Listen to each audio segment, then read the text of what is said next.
Live mula sa GMA Network Center, ito ang 24 Oras. Magandang gabi po, Luzon, Visayas at Mindanao. Kalunos-lunos na delubyo ang naranasan sa Nepal nang halos burahin ng rumaragasang baha ang mga bahay, gusali at halos 30 tulay. Mahigit 1,500 ang nawawala. Kabilang po sa mga hinahanap ang isang Pilipino, ayon yan sa Tourism Board ng Nepal. Pinangangambahang madagdagan naman ang 165 natagpuang wala ng buhay. Ang mismong kuha sa trahedya at dahilan nito. Sa pagtutok ni Ivan Mayrina. Sa pagitan ng matatayog na bundok sa Nepal, may biglang pagragasa na sa malayo pa lang, dinig na ng mga nasa baba. Delubyo ng kulay putik na tubig mula sa taas na nagmamadaling sumiksik sa mga pagitan ng anyong lupa at lumamon sa dating ilog at mga bahay sa gilid nito. Gayon din sa mga gusali at establishmento na nagmistulang laruan. Ang tulay ngang ito, tila itinulak hanggang mabali at tuluyang bumigay. Ang ilang residente tila mga langgam sa liit kung ikukumpara sa dambuhalang baha. Nagmamadali silang tumakbo palayo, pero ilang saglit lang, nilamon din tulad ng mga gusali sa paligid. Sa ngayon, tinatayang nasa 1,500 na ang nawawala, halos kalahati mga dayuhan. Kabilang dyan ang isang Pilipino ayon sa Nepal Tourism Board na sa ngayon ay kinukumpirma pa ng ating mga otoridad. Babae ho ba yan, reported o lalaki? Wala pong indication, Mr. Weng, if it's a male or a female. We presume that dahil po galing po yung datos po sa Nepal Tourism Board, that the person is a tourist there. Nakikipag-coordinate na ang pamahalaan sa Nepalese authorities and with the Filipino community to determine if there are Filipinos affected by the incident. At bagaman may mga nakaligtas, hindi na bababa sa 165 ang natagpuang patay. Hindi katakataka dahil sa lakas ng presyo ng baha na nagpaguho sa gusali tulad ng isang ito na may mga nakapark pang kotse. Pare-pareho man ang sinapit. Nakakagulat pa rin ang bawat kuha sa paglamon ng baha sa lahat ng madaanan nito. Nakapanliliit lalo mula sa himpapawid kung saan tanaw kung paanong sa isang iglap kayang burahin ng kalikasan ang isang lugar. Mabilis lang dumaan ang baha, pero baka sa putik na bumalot sa mga komunidad ang tagal ng panahong kakailanganin para bumangon sa pinsala. Ayon sa mga ulat, may gumuho at bumagsak na glacier mula sa Himalayas. Inakala pang nagkalindol, pero ayon sa US Geological Survey, ang pagyanig ay seismic energy o paggalaw ng lupang dulot ng mga gumuhong batot yelo ng glacier na sinundan ng rumaragasang debris flow. Ang bumulusok na avalanche ng yelo at bato ang siyang rumagasa sa Lendekola River na dumadaloy sa mga bulubundukin ng Nepal at Tibet. Nagtuloy-tuloy ito sa Girong Port sa Tibet at umabot hanggang sa Nepal na nagdulot ng mapaminsalang flash flood. Sa Girong Port pa naman, dumadaan ang mga tumatawid sa border ng Nepal at China. Sa tindi ng pinsala ng sakuna, kitang-kita ito sa kuha ng mga satellite mula sa kalawakan at dama ng buong mundo dahil sa dami ng dayuhang apektado. Kaya kanya-kanya ng padala mga kinatawan ng ilang bansa para tumulong sa paghahanap ng mga nawawala. Ipinabot na rin ni Pangulong Bongbong Marcos ang pakikiramay nito sa mga nasa Nepal at sa ibang naapektuhan ng flash flood, lalo na sa mga nawala ng mahal sa buhay. Ivan Mayrina, nakatutok, 24 Oras. Binaril sa loob mismo ng kanilang bahay sa Cavite ang mag-asawang senior citizen at kanilang apo na 4 na taong gulang. Hawak na ng pulisya ang 2 suspect na parehong kakilala at kapwa magsasaka pala ng isa sa mga biktima. Mula sa Indang, nakatutok live si Oscar Roida. Oscar?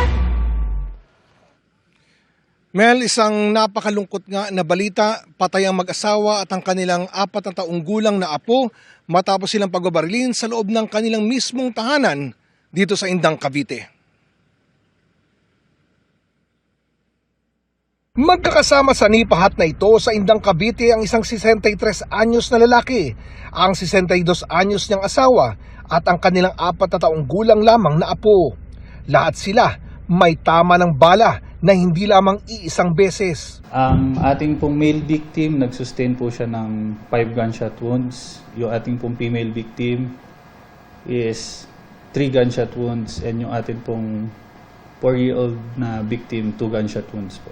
Mag-alas 11 raw ng gabi nitong Martes nang pasukin ng 2 lalaki ang bahay ng mga biktima. Kasunod nito, umalingaw-ngaw na ang sunod-sunod na putok ng baril. Naituro ng isang saksi ang isa sa mga suspect kaya naaresto ito. Kusa namang sumuko ang kanyang kasama. Yung isa sir is nag-voluntary surrender po yung isa sir. Base sa inisyal na pagsisiyasat, kakilala ng lolong biktima ang mga suspect na kagaya niya ay mga magsasaka rin. Magkakilala sila actually sir. They have an initial heated argument a month ago.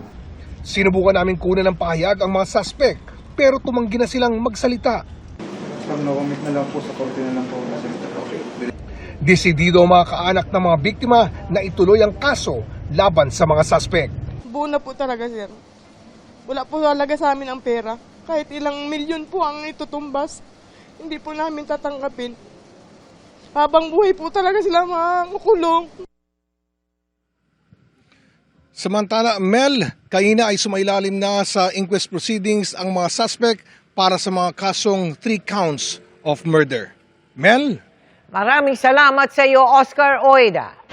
Mga kapuso, ginulat ng tila buhanging nilipad ng hangin ang ilang bahagi ng Metro Manila kahapon.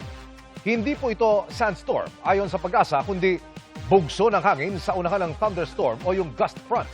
Pero saan naman galing ang alikabok? Nakatutok si June Veneracion.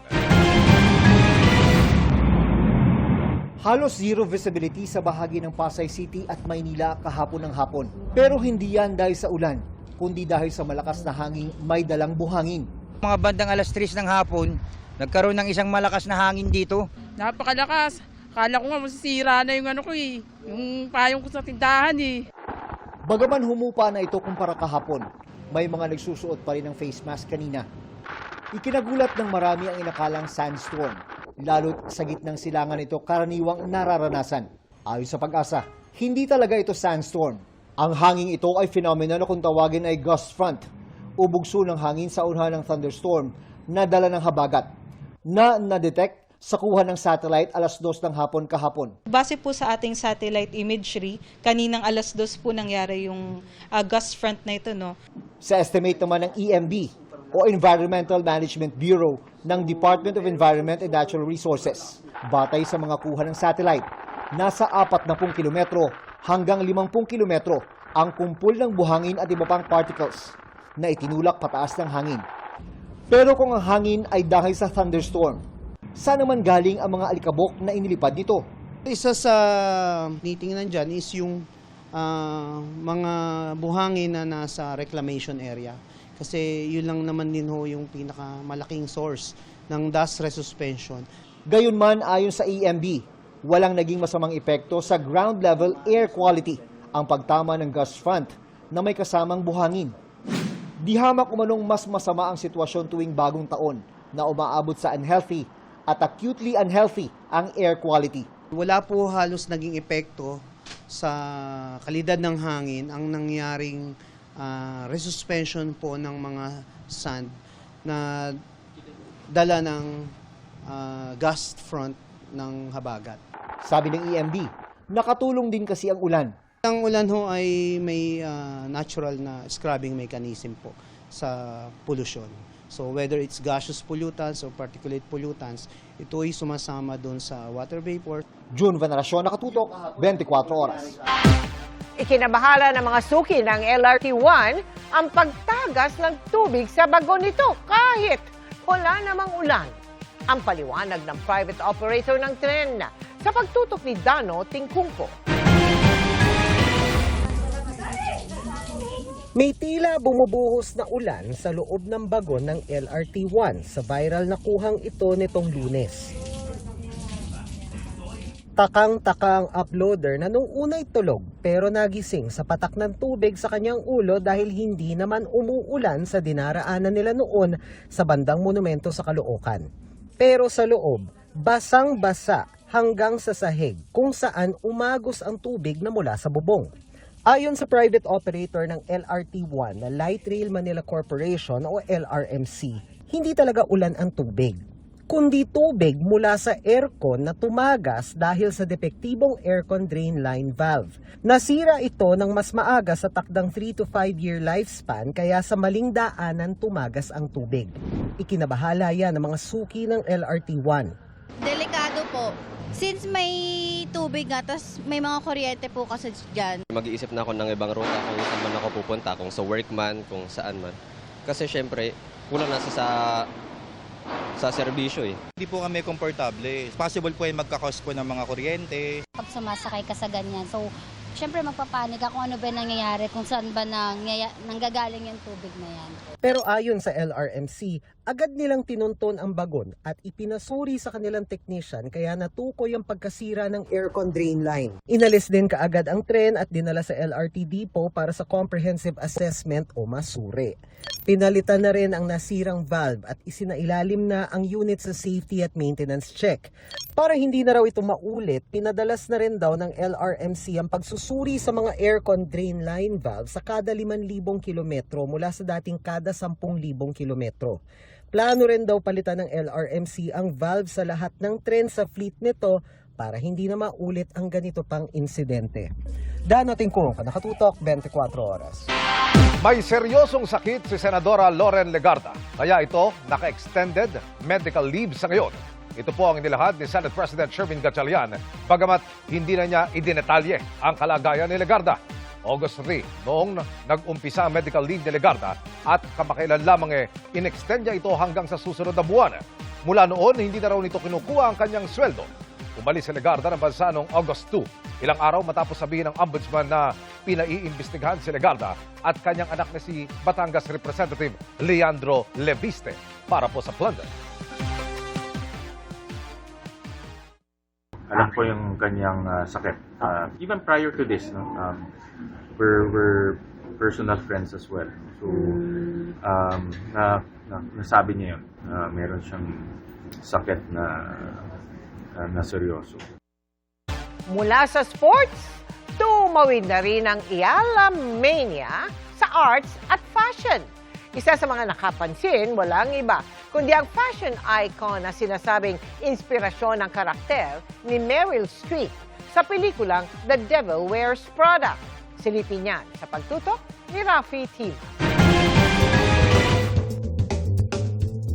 Bago pa man salyuhan ng trending photoshoot ang golden moment ni Alex Iyala nang makuha ang kanyang unang WTA title sa DC Open ngayong taon. Matagal nang acing in style si Alex sa labas ng tennis court. Ilang beses na siyang natanong sa mga interview tungkol sa kanyang fashion style.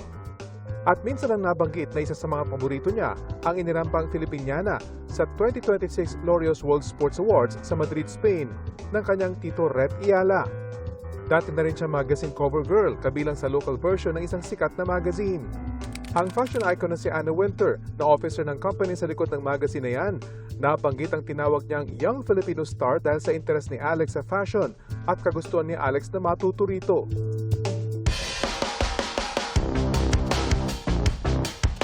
Mula sa sports at fashion, tumawid na rin ang pag-inspire ni Alex sa ilang artist. Ang winning moment niya nga sa DC Open.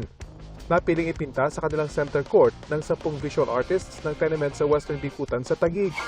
5 araw din ang labor of love na ginamitan ng mahigit 100 litro ng pinturang donasyon ng isang paint company para magbigay pugay sa highest-ranked tennis player ng Pilipinas at ng Southeast Asia. Tila full circle moment din dahil ang lugar na ito dati palang tennis court. Mga matatanda sa amin, tennis po ang laro nila dito. Dati, nung nawala po yung mga naglalaro, doon lang siya napalitan bilang basketball court. Rafi Tima, Nakatutok, 24 oras. Sa ikalawang sesyon ng komisyong nagre-review sa Duterte Drug War, napapansin na umano ng chairperson ang pattern ng paggamit sa alegasyong nanlaban ng mga biktima. Yan ang tinutukan ni Ian Cruz. Masaya lang ito. tumulong sa akin sa buhay pa. Yung nawala siya, parang nawala ng lahat. Lalo na pag-alaga sa kapatid niya na 5 years old. Sobrang hindi ko makalimutan kung ginagawa niya sa bait. Emosyonal si Mariza Hamoy nang alalahanin kung paano napaslang ang nooy 17 anyos na anak na si Darwin. Sa isang umano'y drug bust operation ng pulisya noong August 15, 2016 sa Payatas, Quezon City. Inabot ng 8 araw bago natagpuan sa isang punerarya ang bangkay ng anak na tinamaan ng bala sa katawan. Naidulog niya ang hinaing sa Commission on Human Rights para tulungan silang kasuhan ang mga sangkot na pulis sa operasyon. Naisampa ang reklamo sa Ombudsman at Internal Affairs Service ng PNP, pero kalaunan na-dismiss rin. Si Nanay Mariza ay ikalawang truth teller sa public truth-telling session ng Truth Commission, isang independent at civic panel na naglalayong malaman ang mga naganap sa war on drugs ng nakalipas na Administrasyong Duterte. Ayon sa chairman ng komisyon, sa 2 truth teller pa lang, may pattern na silang nakikita sa drug war. Sa akin yung nanlaban na narrative. Alam mo, talagang pinagpipilitan yung naratibong yon.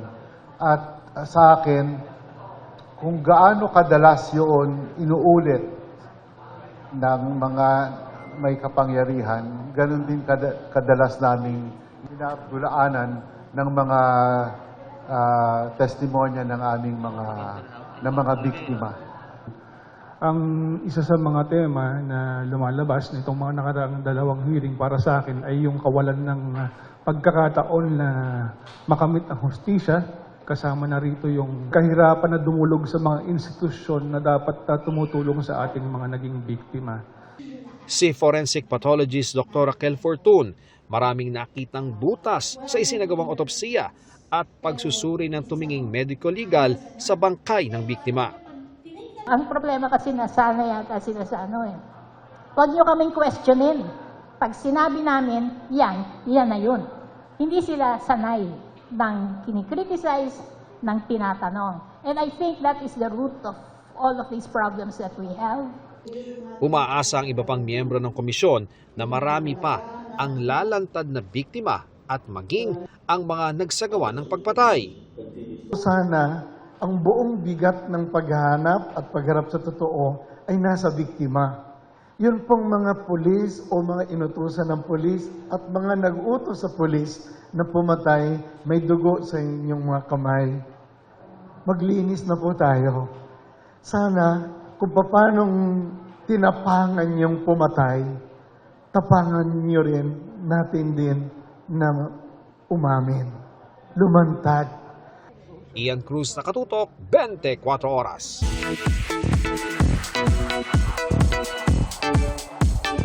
Good evening mga kapuso. Crossover is not yet over para sa GMA Afternoon Prime na Born to Shine. At ang pinakabagong mapapanood sa serye, si First Yaya turned First Lady, Melody Acosta. Makichika kay Athena Imperial. Mula GMA Afternoon Prime sa mga shows na Kamao with Anton Vinzon, Therese Malvar, hanggang sa Fast Talk with Boy Abunda. This time, GMA Prime crossover naman, introducing First Yaya turned First Lady Melody Acosta in Born to Shine. This week, ipinasilip ni Sanya Lopez sa kanyang digital accounts ang mala-teaser na pagbabalik ni Melody. Sa Born to Shine pala to. Surprise raw kay Sanya ang crossover na to ng 2 top rating series. Reveal ni Sanya sa GMA News, gusto niya syempreng maka-eksena si Jenny Sikat o si Zephanie. Sa mga past interviews ko, natanong ako before 3 top choices ko sa Danaya. So isa si Zephanie sa nasabi ko, na-appreciate niyo yung Hot Maria Clara ko, kaya naaliw ako. Sige, gusto ko makatrabaho si Zephanie. Kwento ni Sanya na miss niyang gampanan ang role ni Melody na bumighani at ikinasal sa Pangulo ng Pilipinas na si President Glenn Acosta. Sobra! To be honest, ganito pala siya kasimple talaga. Pagdating yung mga makeup, halos wala siyang makeup. Ang nakikita mo is yung pagiging humble pa rin ni Yaya Melody kahit na naging first lady na siya.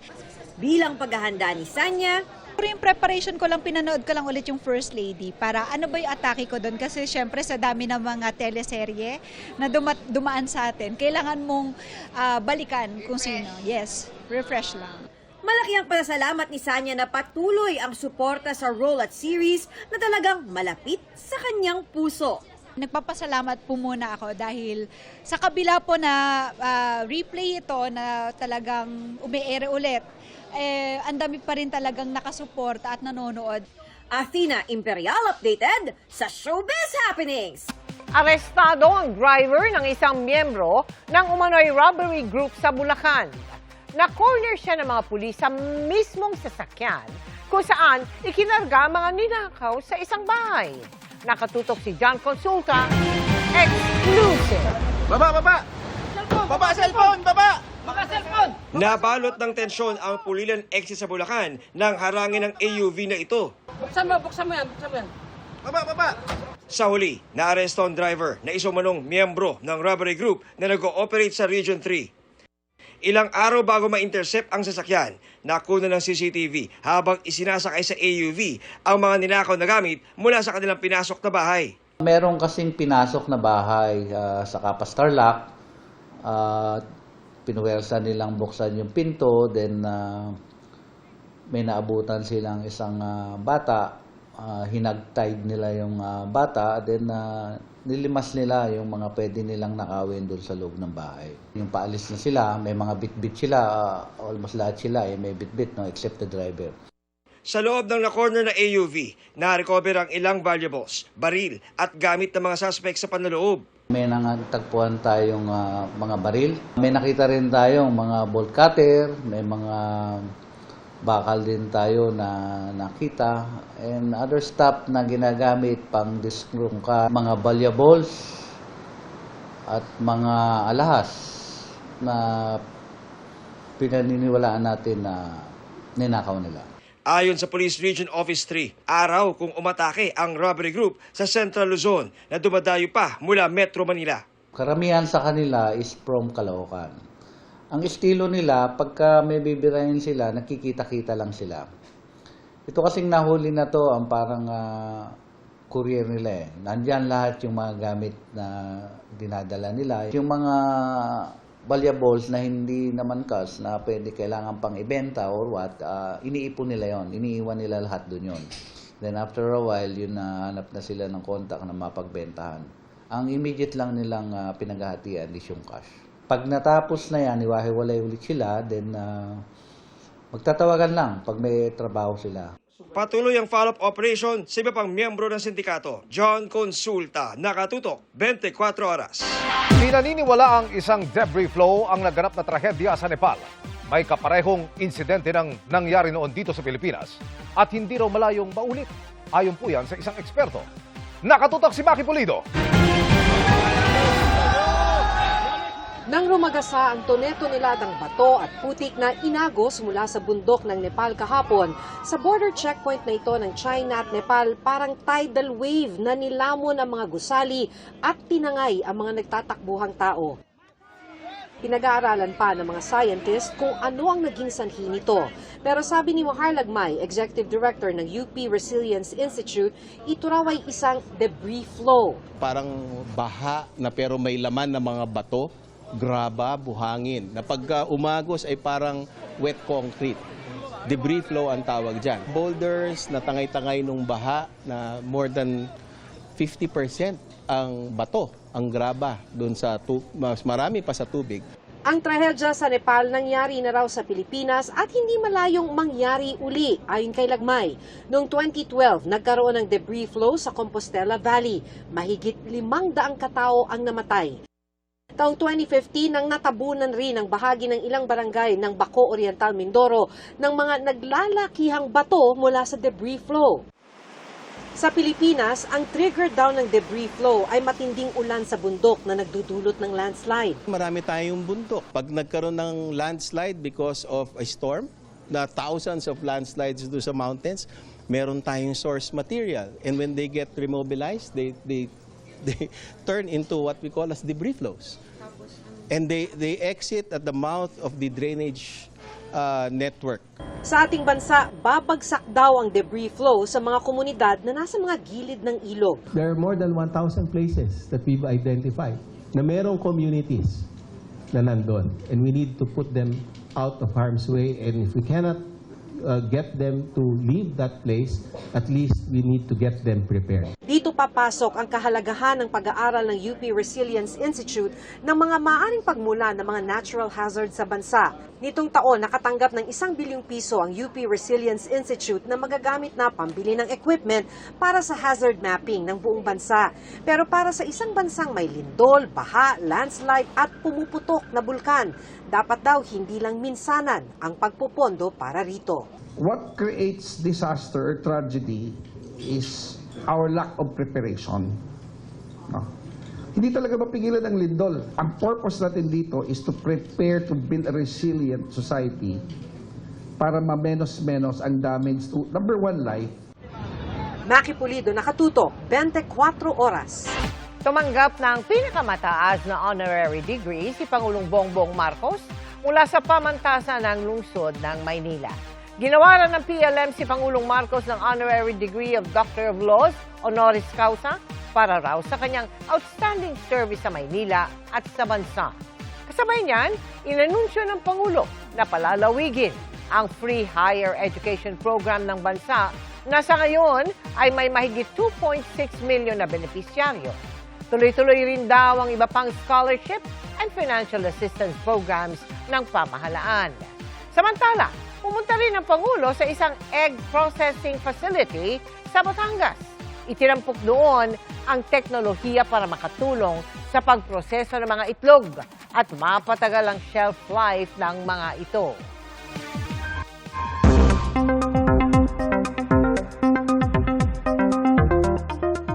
Mga kapuso, may bagong low-pressure area na binabantayan sa loob ng Philippine Area of Responsibility.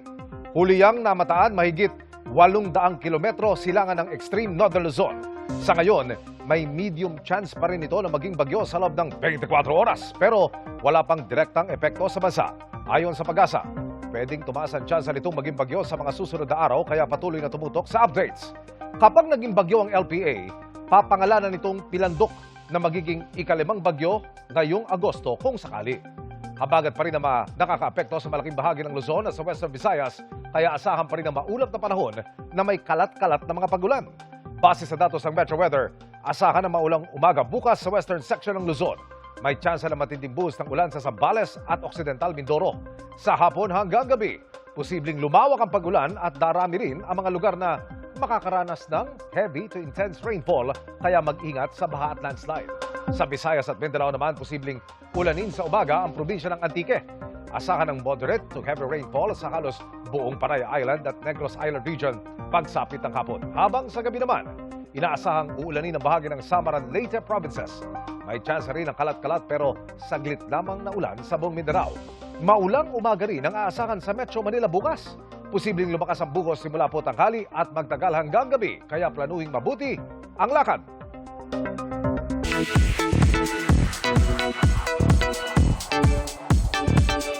Hilig to astig! Real quick, si Sparkle Opa Kim Jisoo na may gagampan ng exciting role sa Task Force Firewall. Ichichika yan ni Nelson Canlas. My boss, he's Korean too. Kung sa romantic comedy series na Love Siargao, kasama sa mga nagpakilig si Sparkle Opa Kim Jisoo. Sa kanyang pagbabalik sa GMA Prime, sa action genre naman siya sa Sabak bilang si Dong Hyun sa Task Force Fireball. Compared to past role, I did several action show in GMA, but this one also action, but this one is, I can say, is a real villain.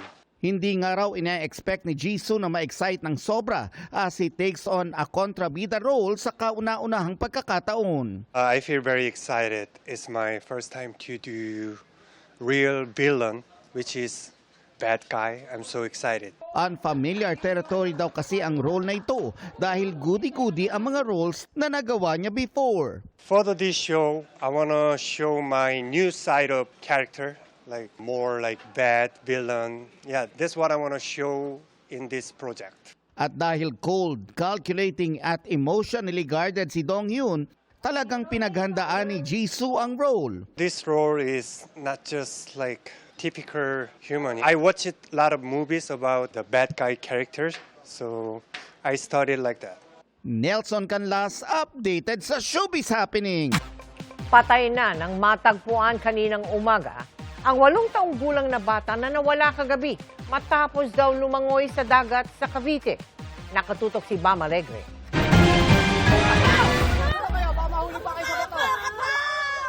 Emosyonal ang kaanak ng batang lalaki na hinahanap sa tabing dagat sa bahaging ito ng Barangay 8, Cavite City kagabi. Pasado alas 5 kahapon, nangiulat sa barangay na nawawala ang 8 taong gulang na bata matapos daw lumangoy kasama ang 2 kaanak na minor de edad din.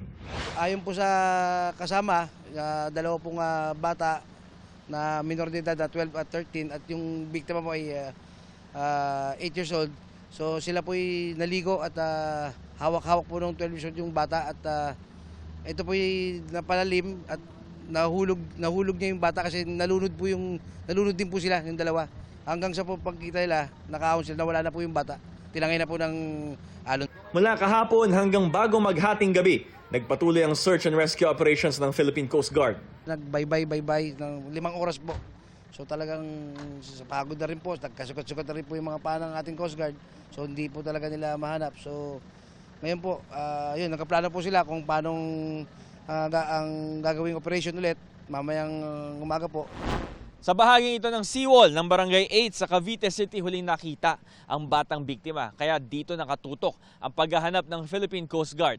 Pansamantala muna nilang itinigil ang operasyon sa magdamag at magpapatuloy sila sa umaga. Kanina, nakita ng mga taga-barangay ang katawan ng bata. Inanon ang bangkay malapit sa mga bangka pasado alas 4 ng madaling araw.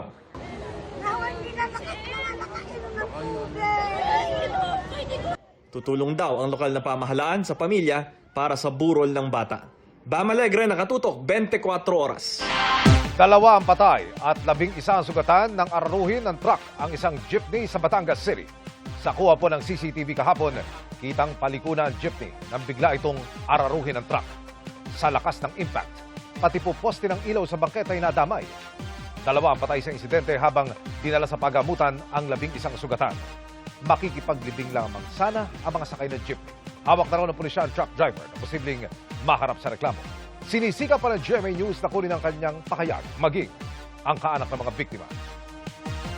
Abiso naman sa mga customer ng Manila Water, may nakaambang mahigit piso kada cubic meter na dagdag singil sa tubig sa susunod na taon. Nakatutok si Bernadette Reyes. Mas mataas pa ang bayarin sa tubig ng car wash na ito kesa buwan ng bayarin sa kuryente. Kaya malaki ang epekto tuwing tumataas ang singil sa tubig dahil hindi naman sila agad makapagtaas singil sa mga customers. Marami po kaming katabi. Pag ganyan po kasi ma'am, syempre po kung ano pinakamas mura, dun po yung mga kliyente. Ayon sa Manila Water na nagseserbisyo sa East Zone ng Metro Manila, posibleng umabot ng mahigit piso kada cubic meter ang taas sa singil sa tubig sa mga susunod na buwan. Bagaman kukwentahin pa ang pinal na taas singil. Next year po, pagdating ng Enero, yung last tranche nung increase na 20 pesos ay ipapatupad na po. Kung hindi po ako nagkakamali doon sa basic charge, parang piso per cubic meter. Bahagi pa rin ito ng rate rebasing o yung dagdag singil batay sa mga inilatag na proyekto para mapabuti ang serbisyo at kung natutupad ba nila ito. May rate rebasing adjustment ding ipinatutupad ang Maynilad hanggang 2027 batay sa anunsyo ng MWSS Regulatory Office noong 2022. Bukod sa rate rebasing, maaari rin magkaroon ng price adjustment dahil sa tinatawag na Foreign Currency Differential Adjustment o FCDA. Ito yung halagang nakadepende sa nagbabagong palitan ng piso kontra dolyar at iba pang mga foreign currencies. Ang perang nakolekta hindi napupunta sa mga water concessionaire. Sa halip, binabayad ito sa mga utang para sa pagpapabuti ng serbisyo sa tubig. Pwede rin naman itong mabawasan kung lumakas ang piso. Kung ang piso po ay lumakas kontra dun sa mga foreign currencies na yan, we can expect na bababa po yung FCDA. Kung Kapag mahal ang singil sa tubig, paano kaya ang mga singil na mga water refilling station at mga umaasa rito? Siyempre, hindi ka naman basta-basta tataas ka agad. Siyempre, aaray din mga yan. Pagandang serbisyo lang po, tuloy-tuloy lang po natin sa wag na tayo ma-short sa tubig pag halimbawa. Kasi no choice naman tayo eh. Maiipit din maging mga bahay na umaasa sa tubig gripo ng Manila Water at Maynilad. Kaya si Nanelia magtitipid muna. Sa labahin, ganun, lagi laban ng laba. Kung sa washing machine, pagka tinatabi namin, tapos paglilinis ko ng CR namin. Dati, pagka nagsishower, ngayon timba na lang, tabo-tabo. Para makatipid. Bernadette Reyes, Nakatutok, 24 Oras.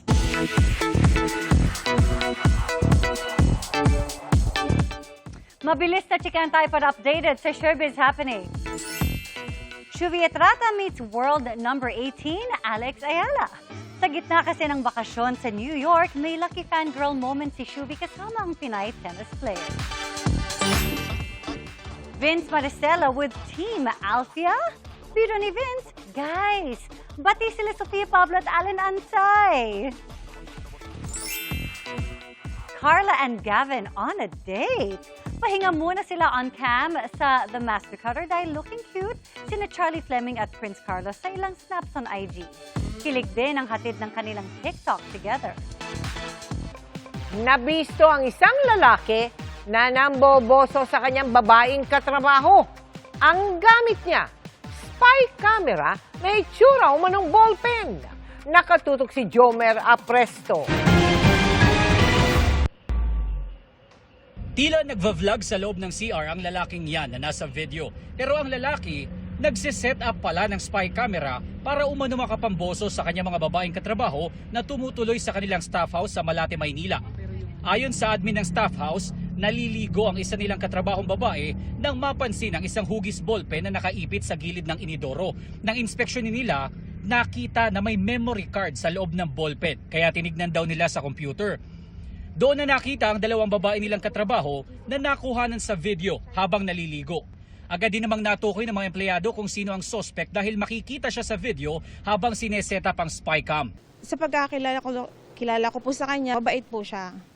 Kaya hindi po namin siya nakitaan na parang may red flag na parang gagawin sa amin yun. Bali, mag-8 months lang po siya sa amin. Yung totoo po talaga, yung trauma nila, yung stress. Kasi sa sarili nila nakita nila yung sarili nila. Hindi nila talaga isipin na may magbibideo, may gagawa sa kanila. Agad namang isinumbong sa otoridad ang suspect na mabilis ding naaresto. Ayon sa barangay, may posibilidad na dati nang ginagawa ng suspect ang pamboboso pero ngayon lang siya nahuli ng mga katrabaho. Malamang ho na matagal niya nang ginagamit yun, nakakabit dun sa CR na yun. Na-inquest na kahapon ng suspect. Ayon sa pulisya, iniimbestigahan na nila kung posibleng ibinebenta ba ng suspect online ang mga naturang video. Pang personal niya lang pong consumption, yun po ang pagkakasabi. Sinampan po natin siya ng paglabag po sa RA 995 o yung Anti-Photo and Video Voyeurism Act of 2009. Nasa kustodiya ng Malate Police Station ang suspect na tumanggi magbigay ng pahayag. Sa korte na lang po. Jomer Apresto, Nakatutok, 24 Oras. Para maiwasan ang ganyang insidente, narito po ang ilang paalala. Ang sabi ng isang US-based cyber safety software company, suriin ang paligid lalo na mga pader, mga sasakyan at iba pang bahagi ng silid. Sipatin din kung mayroong LED lights ay maliliit na ilaw sa kwarto at gumamit din ng flashlight habang tinitignan ang mga maaaring pwedeng pagtaguan ng spy camera. Ilan pa sa mga posibleng pinagtataguan ng spy camera ay mga ilaw, appliances, salamin, pati mga dekorasyon. Pwede rin i-test kung totoong salamin ba ang nasa silid. Ganito, idikit ang daliri sa salamin at kung may makikitang gap o puwang sa pagitan, ibig sabihin ay totoong salamin ito. Two-way mirror naman ito o yung tagusang nakikita sa kabila at posibleng may spy camera kung walang puwang sa pagitan ng daliri. At ayon sa pulisya, maaari ring gumamit ng smartphone app o professional bug detector para suriin kung may nakakubling kamera sa paligid. Tuloy ang pangamba ng ilan malapit po sa Manila Bay kasunod ng gust front na nagdala ng makapal na alikabok na naranasan ulit kanina.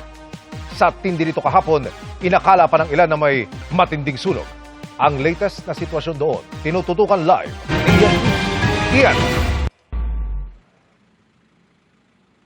Yes, Emil, doble ingat nga yung mga residente at yung parating nagpupunta dito malapit sa Manila Bay, sakop ng Pasay City dahil nga sa pagkakaroon ng napakalakas na hangin kahapon, kaninang tanghali at hanggang sa mga sandaling ito.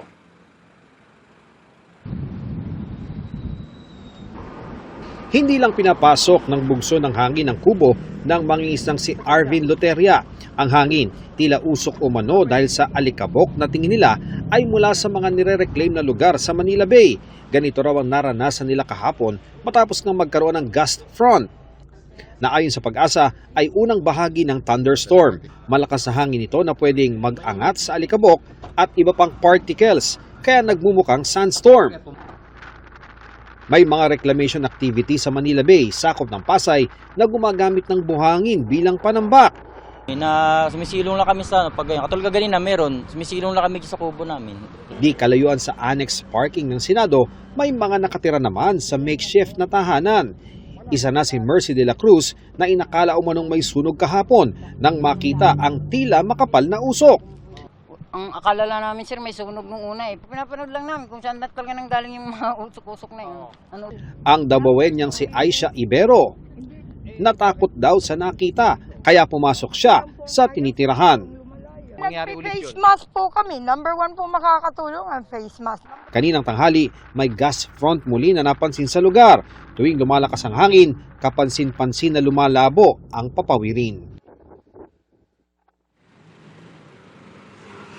Emil, sinikap nga nating makuha yung panig ng Pasay City Hall patukol nga doon sa nangyaring gas front dito sa kanilang syudad. Pero ayon sa kanilang Public Information Office, wala pang statements sa ngayon ang kanilang syudad. Kanina, Emil, ay malakas ang hangin pero sa mga sandaling ito ay bahagya ang pag-ambon dito sa area ng Pasay City. Yan muna ang latest mula rito sa lungsod ng Pasay. Balik sa iyo, Emil.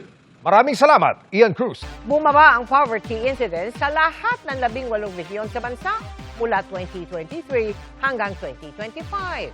Ayon sa Philippine Statistics Authority, 6.4% ang naitalang poverty incidence sa Pilipinas noong nakaraang taon. Mula yan sa 10.9% noong 2023. Ang 6.4% poverty incidence katumbas ng 1.90 million na pamilyang Pilipino ayon sa PSA. Ang mga rehiyon, pinakamalaki ang ibinabang poverty incidence sa Bangsamoro Autonomous Region in Muslim Mindanao o BARM na naitala sa 12.8% mula sa dating 26%. Nananatili namang least poor o pinakamababa ang kahirapan sa National Capital Region na may 0.6% na poverty incidence. Pinakamataas naman sa Bicol Region na nakapagtala ng 16.8%. Pinagsisira ng mga tauhan ng Philippine Drug Enforcement Agency ang mahigit 2 toneladang iligal na droga na nasabat sa bansa. Nagkakalaga ito ng 12.34 billion pesos. Ayon sa PIDEA, ito na ang pinakamalaking volume na sinira ng ahensya ngayong taon.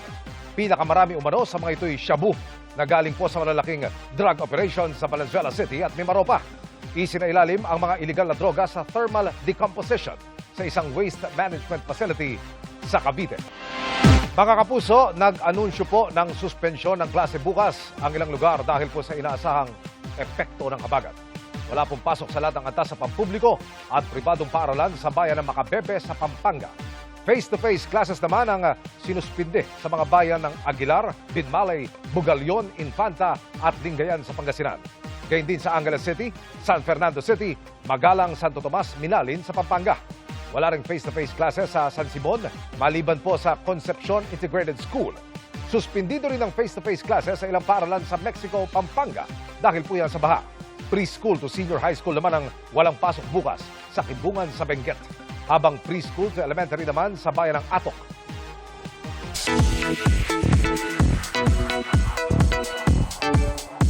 Mabilis na chikahan tayo para updated sa showbiz happening.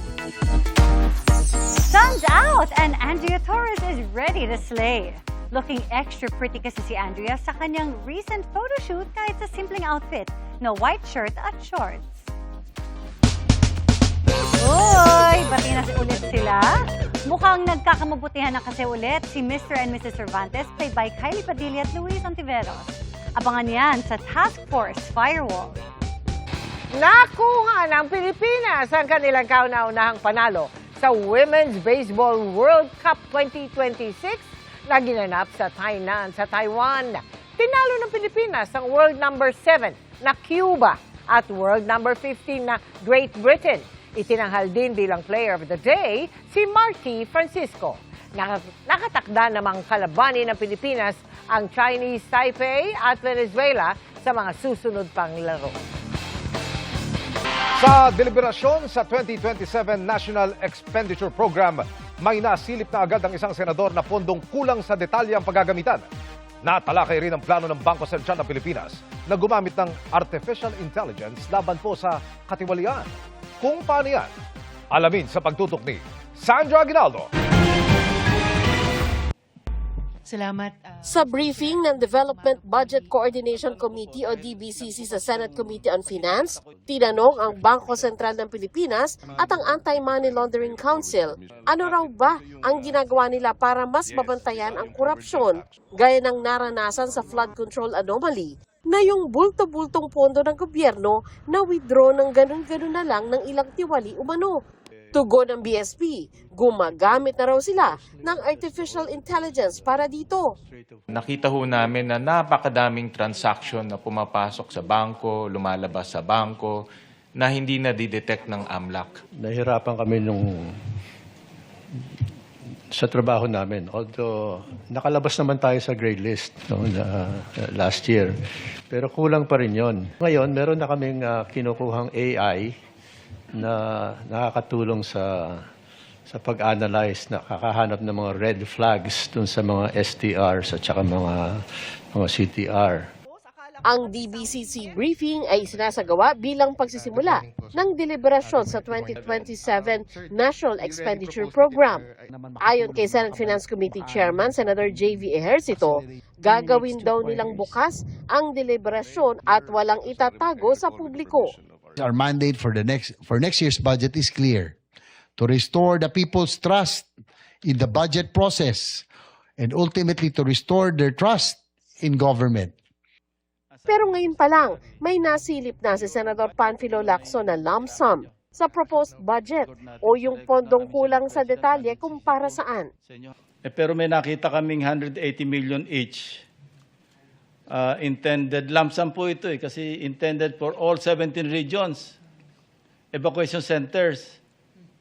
Wala man lang naka-specify saan lugar sa region, ilan ba yung regions na marami na evacuation centers, walang specifics. They are still being identified by the OCD, but we'll be working with the DPWH if possible during the course of the discussion of the budget, the list can already be provided. Inusisa rin ng mga senador ang mataas na presyo ng bilihin. Ayon sa BSP, dahil sa kaguluhan sa gitnang silangan, bumilis ang inflation kung kaya't dama hanggang ngayon na mas kaunti ang nabibili sa budget ng pamilyang Pilipino.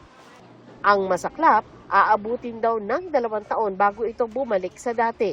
For 2026, inflation could average 6.4% this year. Next year, 4.5%. And then in 2028, 3.1%. So it could take a little bit time before we see inflation going back again or averaging again close to the target of 3%. Susog naman ni Senador Kiko Pangilinan, mas madali kung uunahing pababain pa ang presyo ng bigas para dama agad ng mga Pilipino. Rice is very special. Ang rice kasi, ang tawag namin din, salient price. Napapansin ng mga tao yung presyo ng bigas. Na-affect yung expectations nila. Mas mabuti, itaas natin yung productivity ng ating agriculture para mas malaki ang production natin ng rice. Pagdating naman sa huminang piso kontra dolyar, sinabi ng BSP na walang madaling solusyon dito. Kanina, nagsara na naman ang palitan ng piso sa bagong all-time low na 61 pesos and 88 centavos kada dolyar. Pwedeng pigilin ng para bumagal pero hindi kayang pigilin ng hindi kayang i-fix, hindi kayang 60 pesos, ganun lang, hindi kaya yun eh. Mauubusan tayong reserves. Mauubusan tayo ng dollars. Pero kung mga mabagal, hindi naman masyadong inflationary. Pero sana lumakas ang exports natin. Kulang na kulang eh. Isa raw sa nakikita ng mga opisyal na pag-asa sa hinaharap, ang kontrobersyal na Pax Silica project na itatayo sa New Clark City. Gumawa tayong paraan na palakasin ng exports. So yung halimbawa yung Pax Silica, maaring makatulong sa exports yan, pati yung Luzon Economic Corridor, mga nakatutok naman yan sa exports eh. Pero baka it may take some time before we can do it. Sandra Aguinaldo, Nakatutok, 24 Oras. Tinutugis ngayon ng lalaking nahuli kam na nanloob sa isang bahay sa Navotas. Tangay niya ang cellphone at perang pang-tuition sana na isang college student. Nakatutok si Gabriel Gonzalez. Sa kuha ng CCTV, walang takot na pumasok ang lalaking yan na nakasuot ng face mask sa isang bahay sa barangay NBBS Kaunlaran, Navotas, pasado 12:00 ng hating gabi nitong Miyerkules. Akala mong residente siya roon, pero pag nanakaw pala ang pakay niya. Sinilip niya muna kung may ibang tao bago siya dahan-dahang umakyat sa second floor. Maya-maya, kita ang lalaki na may tangay ng bag at saka umalis. Ang bag, naglalaman daw ng cellphone at 25,000 pesos na pang tuition sana ng biktimang incoming third-year college student. Dapat po talaga mag-enroll kami ngayon. Pang tuition niya at yung isang backup phone niya po. Buti nga po yung iba na i-transfer na po through bank. Ayon pa sa ina ng biktima, nasa kwarto siya nang pumasok ang lalaki sa kanilang bahay. Hindi raw siya na-alerto dahil hindi tumahol ang alagang aso. Hindi po pinagtataka namin, sir. Kasi kahit po kami, pag biglang pasok po kami, talaga pong tumatahol sila eh. Kaya kahit din po kami, nagugulat kami na wala kayong ginawa. Ito pong dalawa. Kinukwento po sa atin ng biktima na lumabas daw po yung kanyang anak bandang 12:00 pasado ng hating gabi para puntahan daw po yung tindahan sa unahan. Sinarado po niya yung gate pero hindi po nakalakagaya nito at nang makita po niya na nakabukas na yung kanilang gate, chinat na po niya ang kanyang kapatid para tingnan ng CCTV kung may pumasok sa kanilang bahay. Pinapasalamat ko lang po. Wala po talagang nangyari sa amin. Kasi wala po yung father ko dito, malayo sa amin. Paniwala ng barangay, matagal nang inobserbahan ng lalaki ang galaw ng pamilya. Pagkaka-analyze ko po, parang minanman na ho talaga eh. Akala mo nga, taga-room siya. Yung dire-diretso lang ho siya, wala siyang takot na ano eh. Yung buong sala, inikot niya hanggang sa umakyat siya. Second floor. Mayroon daw mga tip na natatanggap ang barangay patungkol sa salarin at bineberipika pa nila ito. Ang pamilya nagreklamo na para maimbestigahan ang insidente. Pinasisiguro namin. Pero sa ngayon po, pinalerto ho namin yung lahat ng tanod namin. Paglabas sila ng siguraduhin lang nakalaki yung mga gate nila o pintuan. Nananawagan ang mga otoridad sa may mga impormasyon ukol sa salarin na ipagbigay alam ito sa kanila. Gabriel Gonzalez, Nakatutok, 24 Oras. Banta ng isang estudyanteng nagpakilalang shooter sa isang group chat ang dahilan ng mahigpit ngayong pagbabantay sa Lasal Green Hills. Ayon po yan sa Mandaluyong Police na sa ngayon ay nakikipag-ugnayan na sa pamunuan ng paaralan para sa seguridad nito. Kinumpirma rin ng Lasal Green Hills ang security threat at sinabing iniimbestigahan pa rin ang insidente. Isinagawa na nila ang lahat ng importanteng hakbang gaya ng paglipat po sa online classes. Siniguro rin ng Lasal Green Hills na meron silang enhanced security measures para sa pagbabalik ng kanilang estudyante. Patuloy rin ang pakikipag-ugnayan nila sa mga otoridad hanggang sa makabalik ang mga estudyante. Samantala mga kapuso, habang buhay na kanselado ang driver's license. Yan ang ipinataw na parusa ng Land Transportation Office sa isang tsuper sa Maynila na pumapasada kahit umano lasing. Sa viral na ngayong video mula po sa Facebook page ni Gabriel Go, kita ang peligrosong pagmamaneho ng naturang driver sa Taft Avenue. Nang imbestigahan, napag-alamang gumagamit rin daw ito ng illegal na droga. Lumabas pang may mga dati ng paglabag ang tsuper na hindi pa nare-resolba. Bukod sa pagkansela sa lisensya ng tsuper, in-impound na rin ang ipinapasada niyang jeep. Ipinapatawag na rin ng LTO ang operator ng pampasaherong jeep.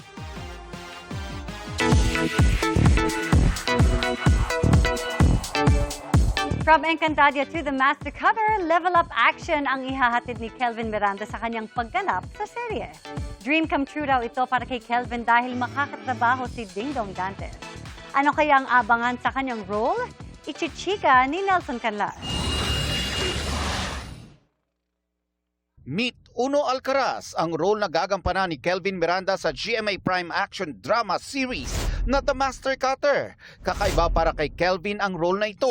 Makulit si Uno medyo may pagkapilyo si Uno, so medyo mapang-asar siya. Hindi naman natin siguro sasabihin na triangle, pero kung makikitaan tayo ng potential, bakit hindi, di ba? So magaling naman si Charlie at saka si Prince, and happy to work with them. Action! Isang dream come true para kay Kelvin na makasama siya sa The Master Cutter. Grateful ako na napabilang ako sa show ni Kuya Dong. Dream ko rin talaga makatrabaho si Kuya Dong. And so sobrang saya ko na kasama ko siya sa show. Mabuti na lang daw at baon pa ni Kelvin ang mga natutunan niyang stunt routines nang gumanap siya bilang Adamos sa nagdaang kapusong mega series na Encantadia Chronicles Sangre. Siguradong ile-level up daw niya ang kanyang pagganap sa mga action scenes ng The Master Cutter. Naman, syempre pumasok tayo sa Master Cutter para sa action. Yes, abangan natin yung mga kapanapanabik na action na gagawin namin, ano. May mga eksena dito na talagang mabibigla kayo. Nakaka-excite. Gusto ko sabihin, pero mag-hold back lang muna tayo ng konti para naman may konting enjoy yung mga kapuso natin. Sa pagpasok ni Kelvin sa The Master Cutter, paano kaya maapektuhan si Atoy at ng iba pang mga tauhan ng barangay Tabanglupa? Hindi natin alam kung isa ba siyang kalaban o kakampi. Ayan. Abangan na lang natin yan sa mga susunod na episode kung talaga nga bang sa panig siya ni Atoy o sa panig siya ng kalaban. Nelson Canlas, updated sa Showbiz Happenings.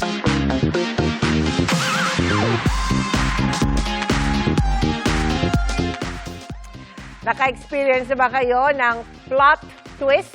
Ganyan mga kapuso, Ma'am Mel, ang nangyari sa isang lola sa Pulilan, Bulacan dahil ang kabaitang ipinakita niya sa bumili sa kanyang tindahan, masusuklian pala ng yakap sa taong matagal niyang hindi nakikita.